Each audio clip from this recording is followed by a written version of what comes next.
Okay, hello everybody. This is part 3 of my year of sewing review, and in this part I'm testing out one of my Christmas gifts.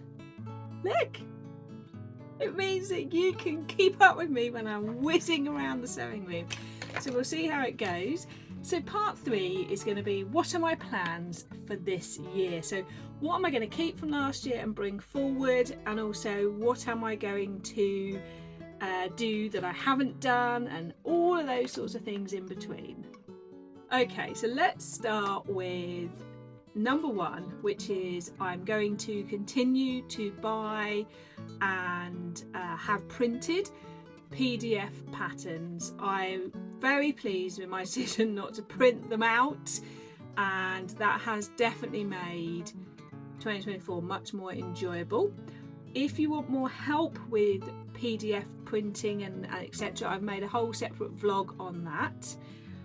But in terms of PDF patterns this year, so 2025, I need to finally get them organised. So I asked you all much earlier in the year, do you organise by pattern company or clothing type? I still haven't 100% made my decision, but I definitely need to organise them, because at the moment they just seem to happen by most frequently used, and that's not really working.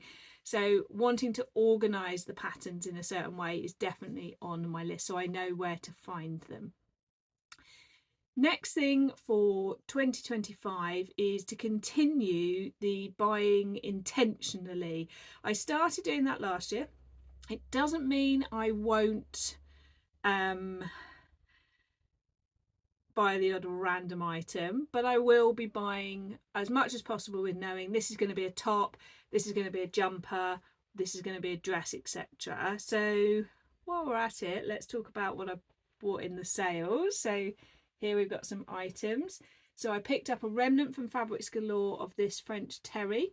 It's got a lovely feel. So this is one of the Never the Handsome ones. I got a remnant of 120 centimetres. So I felt that would go well with my charcoal trousers, my sort of burnt orange trousers. It's got a lot of colours in, I think. So I am thinking a billy, but this time with the puff sleeve on the top. So I knew that's going to be a jumper, and I want to get that sewn up during this weather. And then I picked up 2 pieces of this because one was a remnant, got a sticker on, so I got 70 centimetres of it. And then I picked up another metre because that was in the sale as well. So this is another Never the Handsome. This is like one of those, I think it's called a voile. You know I love a madras, so I've picked this up because this is going to be a skirt. It is more of my, it's a kind of a mix of my vibes, but I did have a similar one that I made trousers with. I'm going to make a skirt with that. And then the 2 that I've picked up with no plan are what were very popular during the year. These 2 double gauzes with the strawberries on.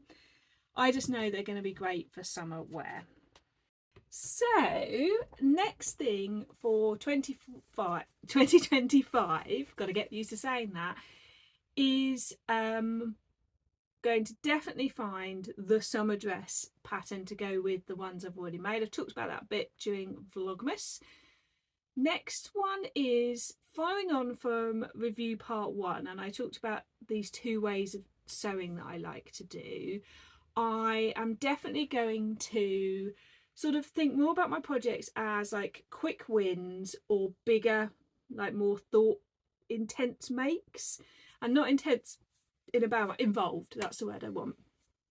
So kind of really thinking about my making, sort of splitting it into these 2 ways, because I do want to do the more involved makes, but I'm not always in the right place and it's not always the right time frame. So I want to think about how I use my time to balance out with the 2.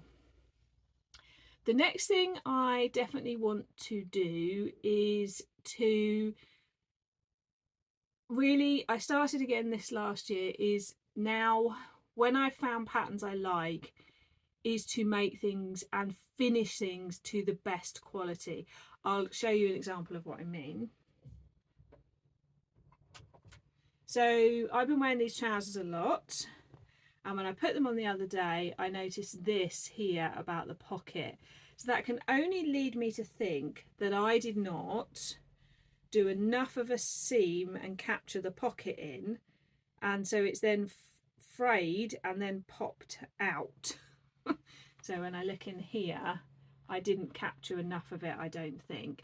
So I'm going to unpick that and fix that. But that also goes with that. I was so excited to wear them, I didn't finish the inside, and this is going to continue to keep fraying.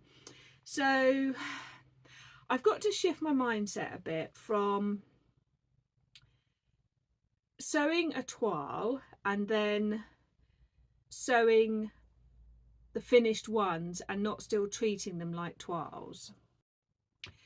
And I think that's the problem, is I get in this toile mode, and then when I get into the make mode, and this is like pair number 5 or something, and it's a fray fabric, why did I not overlock all the edges before I then made it? And that's the, I've got to shift my mindset a bit from this, want to get it finished, want to get it worn. Of course I'm going to get it worn. I try to sew a little bit further in advance, but I've always got so many things I want to do. Yeah, so that's something I need to work on. Next thing for 2025 is I want to sew some blazers. I want to do a Ponte blazer, so I picked up a lovely pattern which I can't remember the name of, so I'll put here. I'd like to do the heather blazer. I'd like to do a blazer in denim. I think that would be really nice. I would like to make an Ilford jacket. I've got plenty of suitable fabrics. I think it's time to sort of use them. And I am going to do for 2025 a whole like sleeve exploration. I want to create my own set of well drawn and stored sleeves. So I'm going to find a bodice shape that fits me well, and then I'm going to try out lots of different sleeves and make the bodice multiple times to really get the sleeves at the right length and all those sorts of things that work for me. So I want to really hone my sleeve skills, and I want to have a think about that with collars as well. I bought from Twig and Tail a sleeve or 2 pack and a collar pack. Now, although they're designed for their patterns, I'm pretty sure I can work out how to do them to use with other patterns. So I really want to go on a sleeve exploration. If you want to hear more about sleeves, Jess and I did a whole podcast episode with Sarah talking about sleeves, so that would be a really good listen. It includes a quiz. Who doesn't love a quiz? And then I want to address in my wardrobe the fact that I need to now remove some of the trousers that I made that are poor quality and make better quality versions, because I made them in really cheap Ponte and it's really bobbly and I don't want to wear them when I put them on. And also, as I've mentioned already, I am going to go for it with making knickers this year.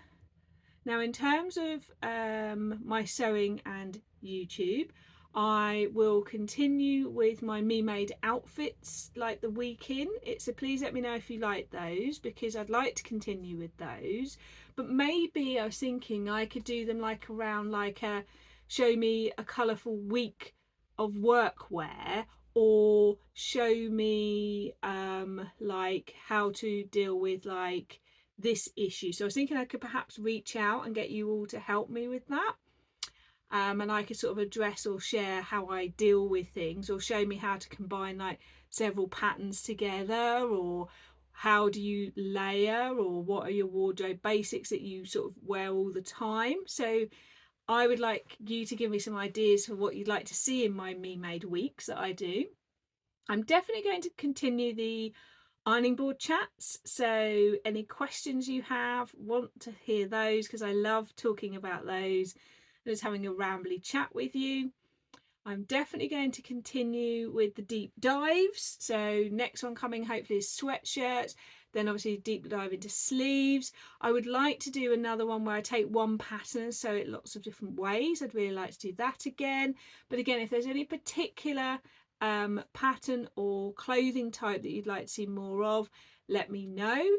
And also I want to try and do sort of build on the travelling around Kent one, and perhaps do other counties, other things, other visits. So again, I know some people put requests in. I haven't finished the Kent ones. I will do more. I know there's requests for sort of Gillingham and a bit more of the Rochester area.